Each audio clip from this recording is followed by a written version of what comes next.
Hey everyone, and welcome back for another deep dive. This time we're going to be exploring the Kabbalah, Oh, specifically these 32 paths of wisdom okay. that you sent over to us in this dissertation. Right. I have to say it looks pretty dense, but I'm excited to get into it. Yeah, it's definitely a deep topic, Yeah, but I think we can break it down yeah, and make it understandable and interesting for everyone. yeah, for sure. So these 32 paths are like a roadmap of how divine intelligence kind of works its way into creation. Okay. Each step along the way reveals something about existence itself. Okay, I like that. A roadmap. So where does this roadmap begin? Well, it starts right at the beginning with the Tree of Life. Okay. You've probably heard of that, even if you're not super familiar with Kabbalah. Right. And right at the top of that Tree of Life, we have Kither, Okay. which means crowned, and that represents like the ultimate source of everything. Hmm. It's just pure potential just waiting to burst forth. So not like a being or anything more like an energy source. Exactly like an energy source. Okay. And that energy flows down to the next Sephiro, which is Chij O Kem En H, which means wisdom. Mm. And you can think of that as the first glimmer of intelligence Okay. emerging from that raw potential. So Kather's the raw power. Yes, Chijo Kameh is where it starts to kind of take shape. that's a good way to put it. Yeah. And then right in the center of this Tree of Life, acting as a bridge between wisdom and understanding, Okay. we find Tifereth, which means beauty. Beauty, it seems a little out of place with all this crown and wisdom stuff. It might seem that way at first, Hmm. but think of it this way. Beauty is that perfect harmony and balance that emerges when wisdom and understanding come together. Mm-hmm. That's where things start to get really interesting. All right, so I'm starting to see how this roadmap is coming together, but where does this idea of mercy fit into all this? Yeah. The source mentions that it acts before severity in creation. Ah, yes. Chesed, which means mercy. Okay. And this is where the spirit flowing down from wisdom becomes self-aware for the first time. It's like suddenly waking up and realizing, hey, I'm actually alive. Mm. I have this limited time on Earth, and I can choose what to do with it. Whoa, that's a pretty intense wake-up call. So the spirit goes from being this pure potential to kind of experiencing itself as this limited being. Yes, exactly. And this realization, while maybe a bit scary, Yeah.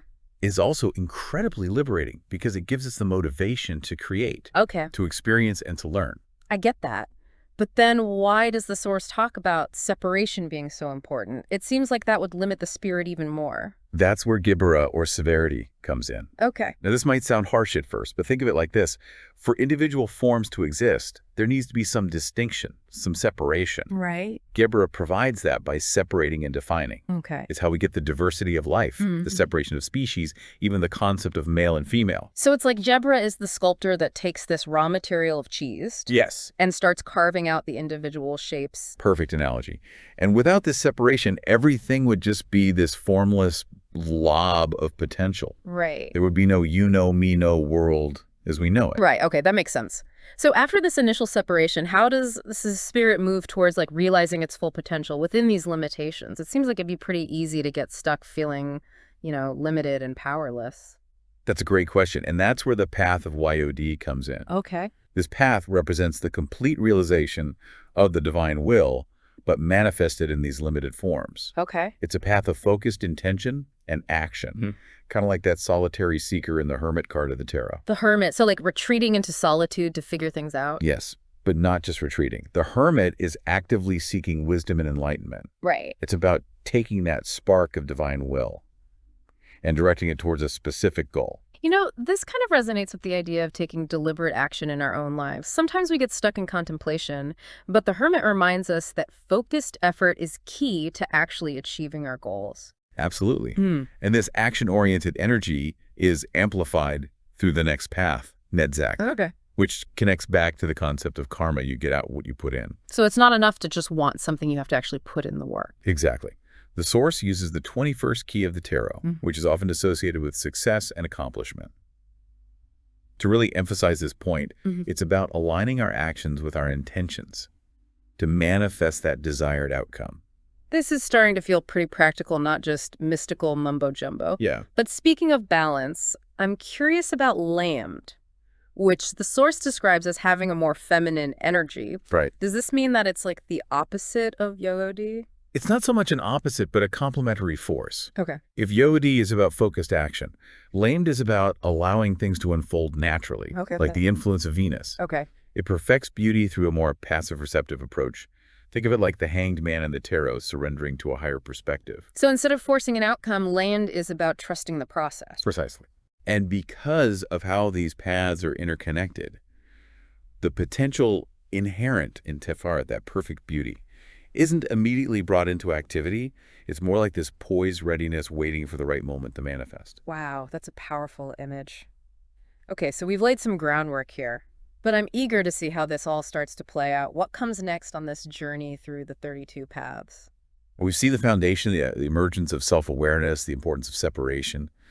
But now things get really interesting because we're about to see how these scatic concepts start to come alive. Right, now you got me hooked. Let's dive into the next stage of this roadmap. So the next path is NUN. Okay. And it's like this burst of energy that brings the static potential of beauty into active expression. The source even compares it to the death card in the tarot. Whoa. Death. That sounds pretty intense. Are we talking like actual death here? Not literally, no. Okay. Think of it more like a transformation. A shedding of old forms to make way for the new. It can feel a little chaotic, sure, but it's a necessary part of growth and evolution. So like a caterpillar transforming into a butterfly. Exactly. Out with the old and with the new. Yes, and then we move on to Semic H, the intelligence of probation. Intelligence of probation. This path is all about testing our limits, Yeah. experimenting, and ultimately realizing that the limitations we perceive might not be as solid as we think. So it's like a cosmic boot camp for the spirit. I like that. Pushing us to see what we're really capable of. Yeah. And it's through this process of pushing boundaries that we arrive at one of the most fascinating paths, AYN, Okay. which represents the renewing intelligence. Renewing intelligence. That sounds pretty powerful. It is. What's so special about this one? This is where things get really deep. Okay. AYN holds the key to understanding the mystery of limitation itself.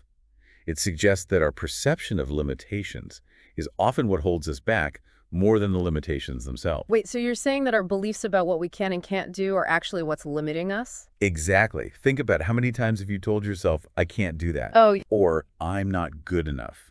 all the time. Those beliefs, whether we realize it or not, create a kind of self-imposed prison. That's a pretty mind-blowing concept. So if we can shift our perception, we can break free from those limitations. Precisely. AYN is all about recognizing those limiting beliefs and challenging them. It's about tapping into a deeper well of potential that exists within each of us. This reminds me of that saying, whether you think you can or you think you can't, you're right. Exactly. Our thoughts have a powerful influence on our reality. And AYN encourages us to choose thoughts that empower us rather than limit us. Okay, so how do we even begin to cultivate this renewing intelligence? It sounds great in theory, but is there something we can actively do to tap into it? Absolutely. Practices like meditation, mindfulness, and self-reflection can be incredibly helpful. Okay. It's about becoming aware of our thoughts and beliefs, noticing when they're holding us back, and consciously choosing to focus on more empowering perspectives. So it's like training our minds to see possibilities instead of limitations. Exactly. And that brings us to the path that precedes AYNPEH. Okay. It allows the exciting intelligence to act, offering us a glimpse into that boundless potential that exists beyond our perceived limitations. So it's like a sneak peek of what's possible when we break free from those self-imposed constraints. Yes, and it sets the stage for TZADDI, Okay. a path characterized by sudden flashes of insight, like a lightning bolt of inspiration that illuminates a whole new perspective. I've definitely had moments like that, those aha moments where everything suddenly clicks into place. Exactly. Is that what TZDDI is all about? It's like tapping into a deep well of intuitive knowledge, where instinctive wisdom finds expression.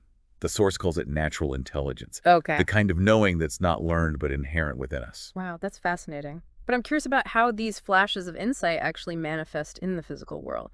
Do any of the remaining paths address this? Absolutely. The next path, QOKH, brings us back down to earth, so to speak. It's attributed to natural intelligence as well, but this time it's more about the physical expression of that intelligence. So after all this talk about abstract concepts like limitations and intuition, we're finally getting grounded. Precisely. The source even suggests that QOPH might be connected to the evolution of the ape into man, emphasizing the role of the physical body as a vehicle for consciousness. That makes sense. After all, it's through our bodies that we interact with and experience the world around us. But what about REH? How does that path relate to this idea of physical intelligence? RESH is like the complement to QOPH, Okay. while QOPH is the active force. RESH is the potential energy that fuels it. The source describes it as a storage battery for cosmic energy, that underlying force that animates all of creation. So QOPH is the doing, and RESH is the being. A great way to put it. And it's the next path, SH-ONS, Okay. that connects this cosmic energy to ESOT, bridging the gap between the physical and spiritual realms. So SHIN is like a conduit channeling that energy from the source down into the material world. Exactly. It joins the resplendent intelligence of Malkuth, Okay. which represents our physical world, to the perfect intelligence of Kether, the ultimate source of all things. Wow, this is all starting to feel very interconnected. Each path builds upon the previous one, gradually leading towards like a greater understanding of ourselves and the universe. Precisely. And this interconnectedness is what makes the study of the 32 paths so fascinating. They're not just isolated concepts, but rather parts of a larger whole, a grand tapestry of existence. All right, so we've covered a lot of ground here, but we still have two paths to explore. TAU, the final path, and its connection to administrative or assisting intelligence. TAU is like the grand finale of this cosmic symphony where all the instruments come together in perfect harmony. It's the culmination of all the lessons learned along the 32 paths, the realization of our true nature as beings of infinite potential. Okay, I'm ready to dive into the final stages of this journey. What can you tell me about TAU and how it completes the manifestation of the Tree of Life? Well, TAU is all about completing the sequential manifestation of the Tree of Life Okay. and ultimately leading to self-identification with the Supreme Spirit. So TAU's the grand finale, huh? All that wisdom leading up to this one point. I have to admit, it's a bit daunting. It is quite a journey to contemplate, but instead of daunting, think of it as empowering. Okay. We started with pure potential, then saw how that spirit becomes self-aware, embraces its individuality, Oh. and learns to navigate those limitations. Yeah. TAU is where it all comes together. So it's not just about going back to the source, but about bringing all that experience with us. Exactly. Now, It's the realization that those experiences, even the challenging ones, were all part of a larger plan, a cosmic curriculum designed to help us grow and evolve. And through that process, we achieve self-identification with that supreme spirit, that ultimate source of everything we've been talking about. Okay, I'm starting to get a sense of the vastness of this concept. But if TAU in this final stage, what does it actually look like in practice? How do we embody this administrative or assisting intelligence in our daily lives? That's the million-dollar question, isn't it? Remember how each path is associated with a specific intelligence. Right. Well, TAU is about bringing all those intelligences together. Right.